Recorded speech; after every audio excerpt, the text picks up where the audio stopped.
Hello, this is Adam with Go by Go. I'm going to show you today the ls command. Very simple command. It stands for list, and that's what it does. It lists everything that's in your current working directory.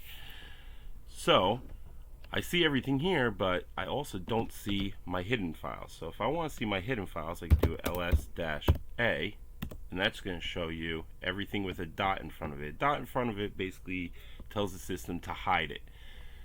So I have my hidden directories and my hidden files here.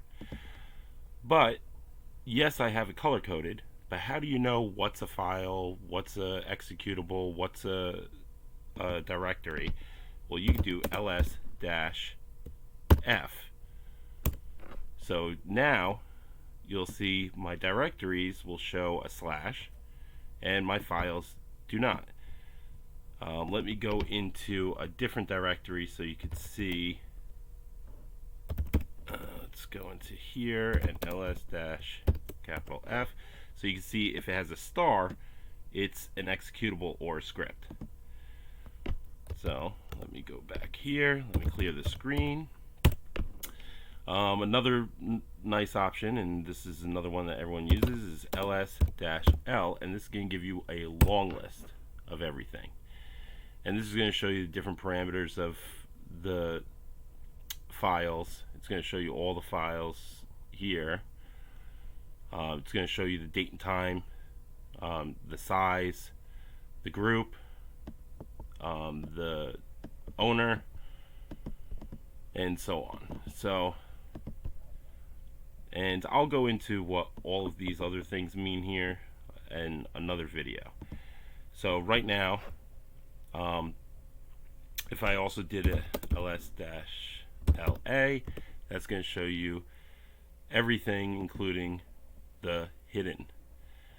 So this is a great list, but let's say I just wanted to see my most current items.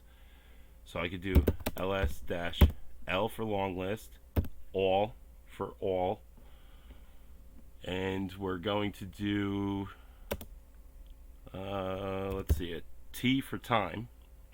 And if you go here, you see that this is one of my earliest files on the system, and if you go all the way to the top, this is one of my more current, or well, top is way up here, so this is going to be one of my most current items.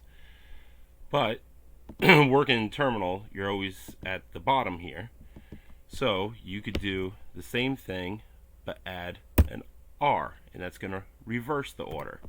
So now you can see my most current item is right at the bottom, so I could, get to working right away here. Another nice command is you could sort it by size. So let's take out this T here and let's put a capital S, and that's for size. So now I'm doing my biggest file here is this wallpaper that I downloaded. So you can see everything is sorted now by size, and I did a reverse sort, if you see here with that R. So that's reverse sorting. If I didn't have that R, then the largest file would be on the top. So another nice thing that you could also add to this is human readable. I'm sorry, I had a brain fart there for a second. So if I do human readable, so you could do this in a lot of different commands, and what this is going to show is now you could see it's actually readable. So before it was showing this crazy number, and that's kind of hard to decipher exactly how large that file is off the top of your head. So you do human readable. Now I know that that's 1.6 megabytes, that's 140 kilobytes, and so on. So human readable is great, and you could do it in a lot of other things. So let me just show real quick. Free command, And okay, here's my memory, here's my swap, but it's hard to read. So if I do free H, now you can read it. But that's not what we're going over today. So another great one, and now I'm getting into ones that people don't normally use, which I use a lot for different things, and I'll show you. So if I do ls-1, it's going to put everything in a single column, single line, which is great for certain things, and I'm going to show you. Let's go into CD, and I'll go into my emulation directory. So if I ls in here, you see a bunch of things, and that's great. If I do ls-1,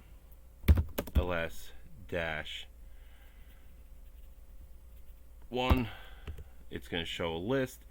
Now I'm going to show you another thing. So if I do ls-1 capital R, it's now recursive. It's going to look in each directory and show you what's inside each directory. So if I hit this, you can see I'm in a reverse order here. So in my Super Nintendo directory, I have Chrono Trigger. And so this is going to basically show you everything within each folder. So I picked a long one here. I can't even get to the top. So let's clear. The way I use this is, if I wanted to make a list that I could read later that shows you everything that's in my emulation folder here.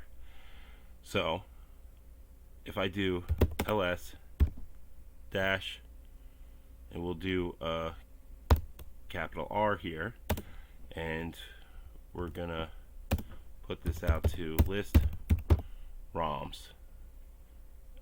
And if I hit enter, now if I do a list ROMs, I can now say, okay, here's the directories I have. In my Dreamcast directory, I have this, and so on. So in my Game Boy Advance directory, here's the games I have. In my Game Boy Color directory, here's the games I have, and so on. So it's really nice, because if I want to just make a list of what I have for a certain thing, let's say I want to make a list of my documents, or I want to make a list of this for later, like cataloging, I could easily do a -R. Let's see, what's another great one that we could use? Okay, so let's say I'm going to do ls-LA.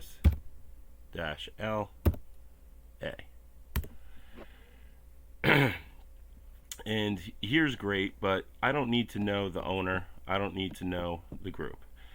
You can easily take them out, ls-LA, and then I'm going to do a G won't show the order, the owner, and a capital G won't show the group. So if I now hit enter, and you can see I just have the variables, I have the size, I have the date, and I don't have the owner, like how I have up here, the owner or the group. So that's nice, so you could easily just see real quick what's going on.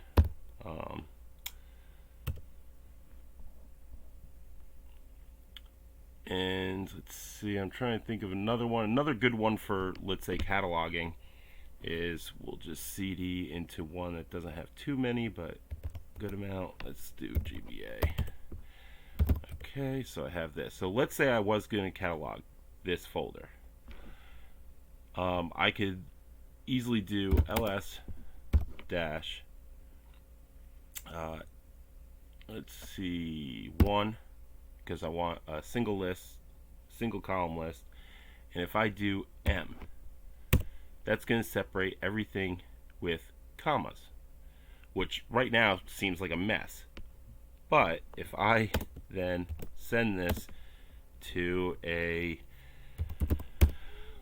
list ROM file, and now if I open this up with, which I don't have on here right now, but if I open this up with, let's say Libre Calc, or if I put it into Excel or anything like that, basically you could set up so it will separate by comma separated values, and it will make a nice list in there, and you could use it for cataloging. In my case here, my ROMs. So we'll clear that out, and we'll CD back to home. And I'm trying to think what else there could possibly be with LS. I think I pretty much covered as much as I possibly could think of. LS is not much of a command, but it could be pretty powerful as you're using it. As with most commands, this does have a manual page, so you can open this up, and let me shrink this down. And this has a whole bunch of other commands that I didn't even go over because, to be honest, I don't even use some of those. I just went over the ones that I use for different things. And that's pretty much everything. I hope you like it. I just wanted to throw a video up today. One of my other videos, it's taken me a lot longer than I expected, so hopefully I'll have that up by next week. Alright, any questions, let me know, and have a good day.